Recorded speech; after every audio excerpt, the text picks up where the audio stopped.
Hi, I'm Denise Gagne and I'm here today to talk about teaching the song Closet Key on the recorder. It's number 31 in the Complete Recorder resource, and it's farther down the sequence because it's the song used to teach the note F. If you're using Baroque fingering recorders, it's a little bit of a tricky fingering for the students.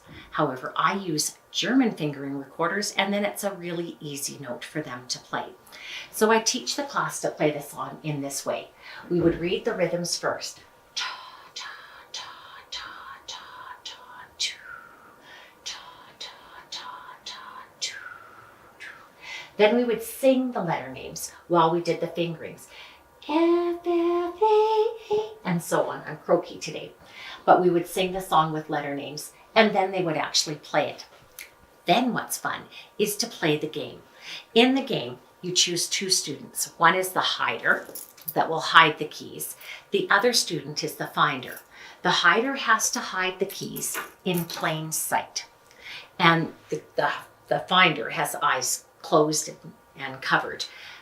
The children in the class sing the song, and as the finder gets closer to the keys, they sing louder. If the finder goes farther away from the keys, they sing quieter.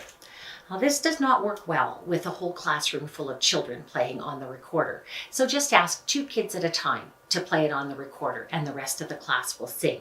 And then the game works really well. In fact, if you rotate it, you can use this as an assessment, and you can assess the 2 children who are playing it while the class is playing the game. So 2 children play on the recorder, the rest of the children sing. 2 children are the hiders and finders, and it doesn't take very long, and you've gone through your entire class. You've assessed them on playing Closet Key, and the kids have had fun playing a game at the same time. Follow Musicplay on Facebook, Twitter, Instagram, Pinterest, and YouTube for more elementary music teaching tips.